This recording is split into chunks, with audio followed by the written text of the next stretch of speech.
bagaimana Yesus sudah mati buat kita, dan hari ini adalah hari yang bahagia buat kita. Karena Yesus sudah mati buat kita, makanya hari ini kita bisa menerima keselamatan, menerima sukacita, ya. Pengorbanan itu selalu berbicara menguntungkan buat orang lain. Sekali lagi, pengorbanan itu selalu berbicara menguntungkan orang lain. Dunia hari ini mengajar kita untuk mementingkan diri sendiri. Ya, orang lain mau untung mau enggak terserah dia, yang penting aku untung. Itu yang diajarkan dunia hari ini, mementingkan diri sendiri. Apa untungnya buat aku? Tapi hari ini kita belajar dari seorang Yesus, dia enggak cari untung. Justru dia mau mati buat kita semua. Ada orang berkorban gara-gara terpaksa. Soalnya dia tabrak mobil orang, ya terpaksa berkorban. Tapi ada orang yang berkorban karena sukarela. Dan biasanya berkorban akan lebih gampang kalau kita berkorban buat orang yang kita cintai. Kalau kita orang-orang tua, sepertinya akan lebih mudah berkorban buat anak-anak kita. Walaupun mungkin kita punya kebutuhan yang kita juga suka, tapi ketika ada anak-anak kita, dia butuh sesuatu yang mungkin lebih penting, rasanya, udahlah anakku, kamu duluan, mama, bapak, belakangan saja. Akan lebih berkorban kalau kita berkorban buat orang yang kita cintai. Saya itu sering, kalau nggak selera makan, saya paling suka itu telur dadar. Kalau udah nggak selera makan, walau banyak ikan, ayam, babi di situ, saya bilang sama istri saya, tolong gorengkan telur. Dan biasanya waktu dia goreng telur itu kan aroma itu udah serumah aroma telurnya. Waktu saya mau makan telur bagian saya yang digoreng memang khusus untuk saya, datang pula anak-anakku ini, Pak, enak telurnya Pak. Nggak dimintanya itu, tapi padahal porsi untukku saja itu kurang. Tapi sebagai bapak, nah ini ambil nakku ya, ambil. Terlalu banyak ini Pak, katanya pula kadang-kadang. Nggak apa-apa nakku, nggak apa-apa. Kadang lebih mudah bagi kita berkorban buat orang yang kita cintai. Akan lebih mudah bagi kita berkorban buat orang-orang yang kita pikir satu saat dia akan balas budi sama aku. Gampang bagi kita berkorban buat orang-orang kaya karena dalam pikiran kita nanti satu saat dia akan tolong aku. Tapi dengar Bapak Ibu, Yesus tidak lakukan itu. Yesus berkorban buat orang-orang yang dia kasihi, bahkan buat orang-orang yang membenci dia. Bahkan buat orang-orang yang menyangkal dia. Bahkan buat orang-orang yang meludahi dia. Bahkan buat orang-orang yang gak ada harapan orang itu balas kebaikan buat Yesus. Tapi Yesus tetap berkorban buat dia. Dan ini tidak mudah. Tapi itulah yang kita peringati hari ini. Yesus melakukannya. Matius pasal 5 ayat 45. Matius pasal 5 ayat 45 dan 46. Karena dengan demikianlah kamu menjadi anak-anak Bapakmu yang di sorga, yang menerbitkan matahari bagi orang yang jahat dan bagi orang yang baik, dan menurunkan hujan bagi orang yang benar dan orang yang tidak benar. Tuhan itu kasih matahari buat kita yang orang mengasihi Tuhan, buat orang-orang yang menyangkal Tuhan juga. Buat orang-orang yang bilang, di mana Tuhan? Tuhanmu orang Kristen, Tuhanmu matinya. Main kau beribadah sama Tuhan. Banyak cercaan orang sama kita. Tapi dengar, Tuhan juga kasih hujan buat mereka. Tuhan juga kasih matahari. Waktu Yesus dibawa ke Pilatus, Pilatus bilang nggak ada ditemukan kesalahan pada dia. Waktu Pilatus juga akhirnya kirim dia ke Herodes, di Herodes juga Herodes bilang enggak ada kesalahan sama Yesus, dikembalikan lagi sama Pilatus. Tidak ada ditemukan salah pun sedikit pun pada Yesus. Tapi dia ditampar, diludahi, ditampar aja sakit, apalagi diludahi. Enggak tahulah, mungkin ada di antara saudara pernah orang ludahi. Kalau sering mungkin bawa mobil seringnya orang katanya dari mobil gak jauh, tapi Yesus di mukanya itu diludahi. ditampar, bahkan ditaruh mahkota duri. Bayangkanlah itu berjalan di siang hari, darah-darah, mungkin tulangnya itu pun udah remuk. Dia pikul lagi salib, dan sekali lagi tidak ditemukan kesalahan pada Yesus. Dan waktu sampai di kayu salib, kita tahu ceritanya, dia dimaki-maki, katanya kau Allah, katanya kau luar biasa, ditombak lagi perutnya. Tapi di akhir cerita kita tahu, Yesus masih bisa berkata, Bapa, ampunilah mereka, sebab mereka tidak tahu apa yang mereka perbuat. Ini hanya bisa diucapkan oleh seorang Yesus yang punya kemurnian hati, punya kebesaran hati. Kalau Yesus mau, Yesus bisa lakukan hal yang luar biasa. Kalau kita tahu banyak ceritanya, orang mati saja bangkit. Dia lihat pohon ara, dia lewat gak berbuah, dia kutuk, mati pohon ara itu. Dengan gampangnya dia bisa kutuk orang-orang yang menghina dia. Mati kau semua, bisa mati. Dan itu bisa Yesus lakukan, tapi tidak Yesus lakukan. Karena apa? Karena kasihnya. Kasih itu selalu berbicara pengorbanan. Itu sebabnya Yesus juga lakukan itu semua buat kita. Buat kita orang yang mengasihi Tuhan. Orang yang tidak mengasihi Tuhan pun kasih Yesus buat mereka. Apalagi kita yang setiap hari berupaya melakukan firman Tuhan. Kasih Yesus itu juga buat kita. Kasih Yesus sering disebut dengan kasih agape. Anak sekolah, apa itu kasih agape? Kasih yang tidak mengharapkan imbalan. Kasih yang gak bersyarat. Kita seringkali orang tua kan kasih kita bersyarat ya. Kalau kau baik, baru kau anak bapak. Bersyarat. Kalau kau pintar, baru anak mama. Bersyarat. Tapi Yesus kasihnya gak bersyarat. Kasih Yesus itu sering disebut kasih yang gak masuk akal. Kasih yang tetap mencintai walaupun tidak ada cinta balasan bagi dia. Dan dengar Bapak Ibu, sejak awal cinta Yesus ini membuat orang-orang yang beragama, orang-orang Farisi, orang-orang yang tahu Taurat itu iri sama kasih agape ini.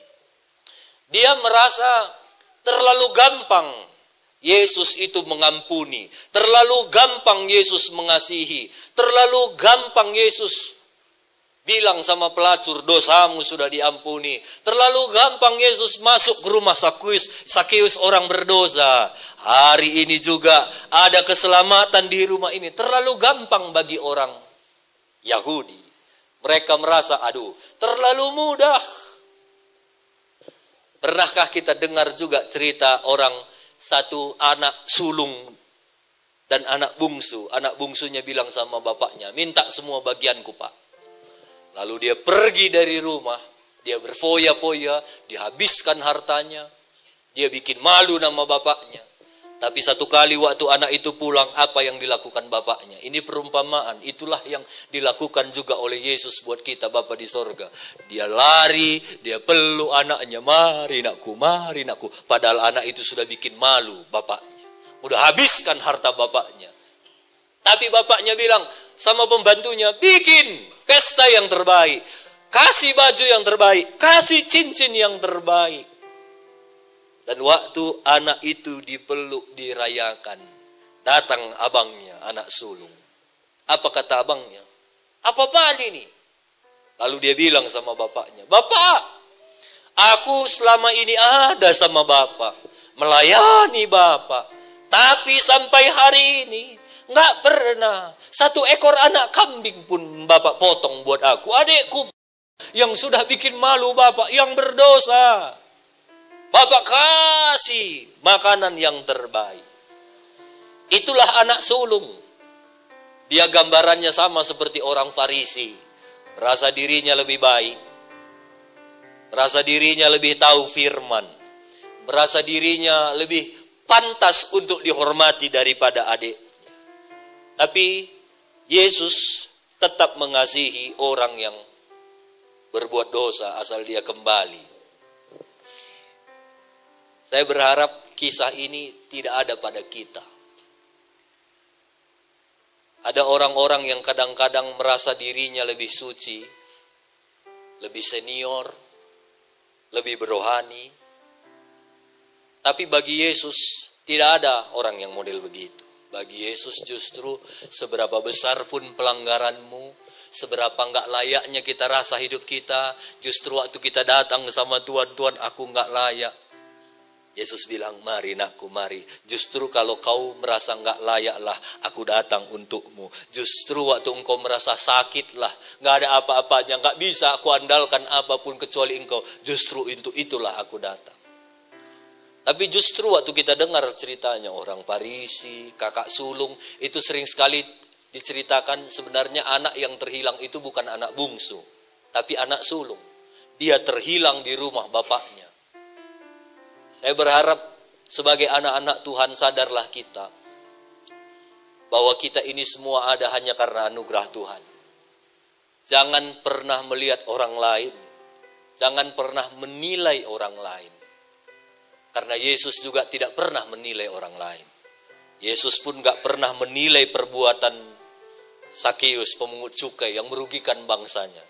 Yesus gak pernah menilai pelacur itu, pelakor itu bikin rusak banyak rumah tangga orang. Yang Yesus nilai ketika kita datang, Tuhan, aku ini gak layak. Yesus bilang, mari nakku. Seperti Bapak itu, buat pesta yang terbaik. Kasih cincin, kasih pakaian. Inilah kasih Yesus. Kasih inilah yang sampai hari ini belum bisa terterima orang banyak. Banyak orang merasa terlalu mudah. Tapi itu dilakukan Yesus buat kita. Lukas 23 ayat 36 mulai. Lukas 23 ayat 36 mulai. Juga prajurit-prajurit mengolok-olok dia. Mereka mengunjukkan anggur asam kepadanya. Katanya, jika engkau adalah raja orang Yahudi, selamatkan dirimu. Ada juga tulisan di atas kepalanya, inilah raja orang Yahudi. Ayat 39. Seorang dari penjahat yang digantung itu menghujat dia, katanya, bukankah engkau adalah Kristus? Selamatkan dirimu dan kami. Ada dua orang jahat di kiri kanan Yesus. Yang satu udah digantung pun masih menghujat. Katanya kau Mesias, selamatkanlah dirimu. Kalau kau bisa selamatkan dirimu, sekalian kami ya. Ini betul-betul penjahat. Udah disalib pun masih menghujat. Ayat 40. Tapi yang di samping sisi lain penjahat itu, samping Yesus, tapi seorang menegur dia, katanya, tidakkah engkau takut juga? Tidak kepada Allah? Sedang engkau menerima hukuman yang sama? Kita memang selayaknya dihukum, sebab kita menerima balasan yang setimpal dengan perbuatan kita. Tapi orang ini tidak berbuat sesuatu pun yang salah. Orang jahat itu pun tahu Yesus nggak salah. Sampai dia tegur, kau jangan ngomong sembarangan. Kita ini disalib ya wajar karena kita jahat. Tapi orang ini dia nggak jahat. Dia disalib, nggak boleh kau ngomong gitu. Ini luar biasa. Kalau kita tarik dari cerita ini, kiri kanan Yesus memang wajar. Sepantasnya dia disalib. Karena memang penjahat. Kita nggak tahu apa kejahatannya. Sudah pasti ini kejahatannya begitu jahat. Sampai disalib. Tapi pertanyaannya, kalau mereka kiri kanan pantas untuk disalib gara-gara dosanya, kenapa Yesus mau disalib padahal tidak ada ditemukan kesalahan pada dia? Sampai penjahat di kiri kanan Yesus pun mengakui, dia nggak salah. Kenapa Yesus mati? Jawabannya, karena Yesus tidak bersalah. Karena Yesus mengasihi saudara dan saya. Yesus nggak mau ada satu pun di antara kita yang akhirnya masuk ke neraka. Makanya Yesus lebih memilih aku jadi kutuk supaya kita dilepaskan dari kutuk. Aku terima semua dosa itu supaya kita dilepaskan dari kutuk dosa. Aku terima kematian itu supaya kita semua didamaikan, hidup mengalami kemenangan yang daripada Tuhan. Bilang kiri kanan, Yesus mati untukmu.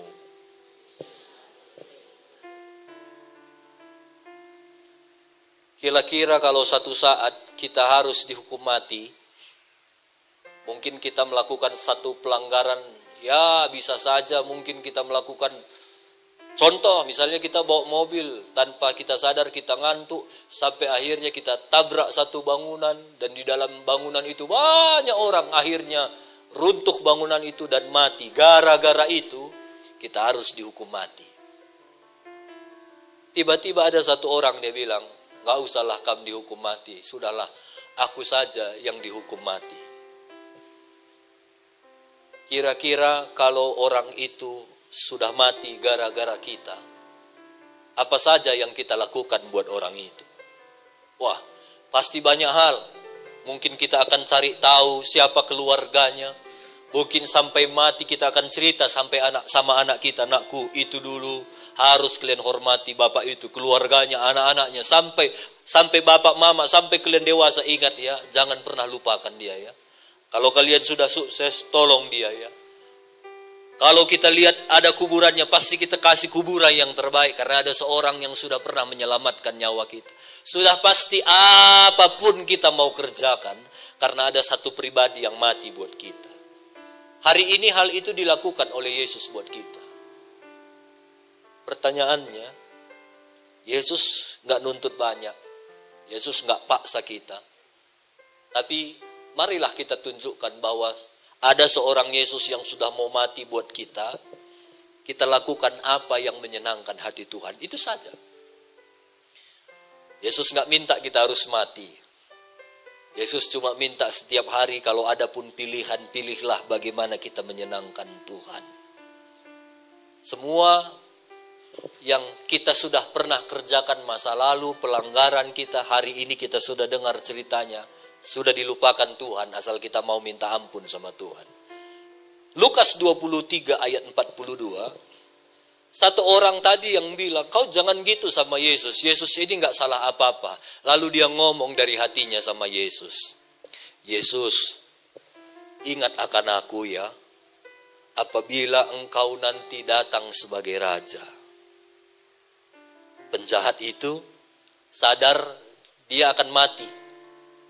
Lalu dia bilang sama Yesus, Yesus, mungkin ini penjahat saya nggak tahu. Dia mungkin udah lama juga dengar tentang Yesus, atau mungkin dia udah lihat situasi bagaimana Yesus nggak bersalah itu disalib. Waktu Yesus juga disalib, dia lihat bagaimana peristiwa-peristiwa ada gempa bumi atau langit menjadi gelap. Itu kan membuat dia, ini benar-benar Tuhan. Nggak tahulah dia percayanya di situ atau sebelum dia waktu di penjara pun mungkin dia udah tahu tentang Yesus.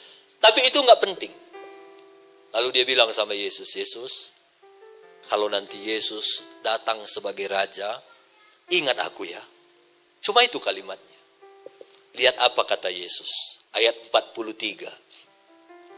Kata Yesus kepadanya, aku berkata kepadamu, sesungguhnya, kalau Yesus sudah ngomong sesungguhnya, itu udah pasti. Sesungguhnya hari ini juga engkau akan ada bersama-sama dengan aku di Firdaus. Ingat aku ya. Dia cuma ngomong gitu.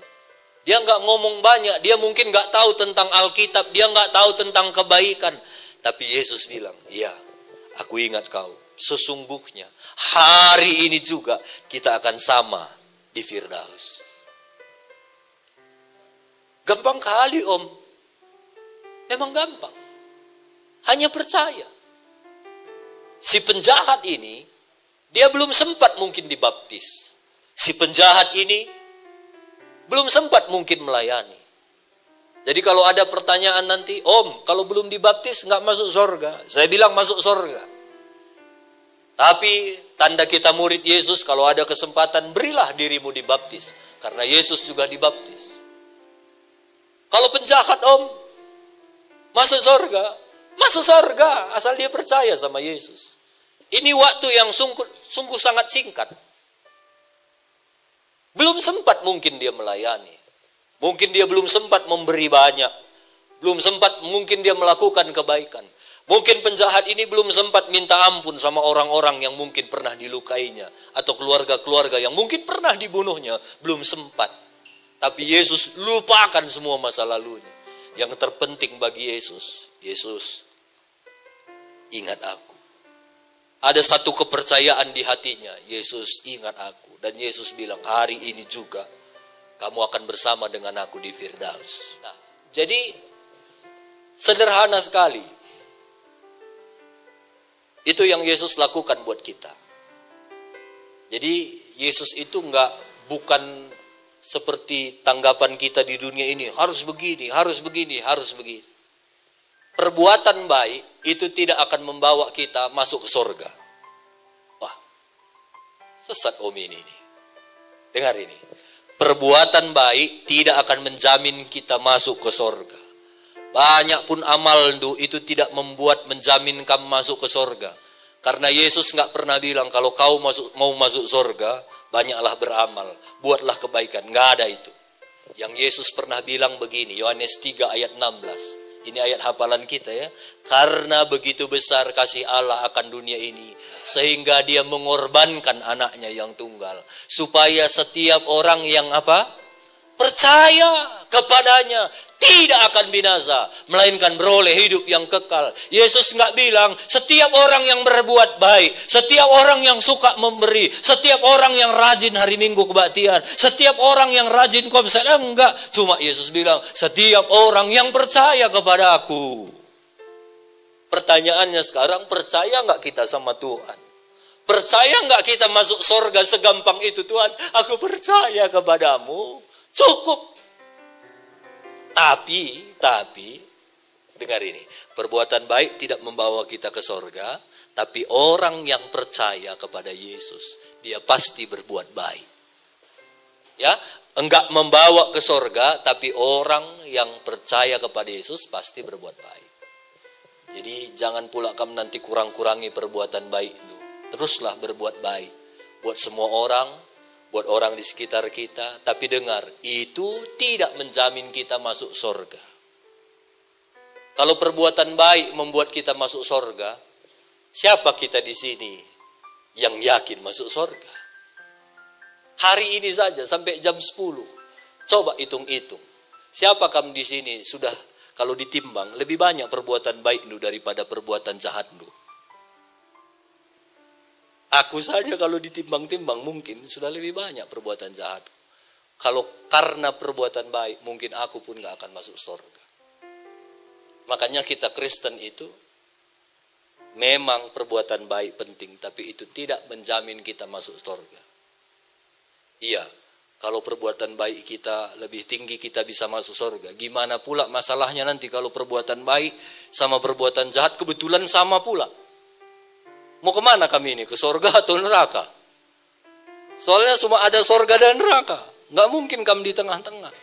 Jadi perbuatan baik tidak menjamin kita masuk ke surga.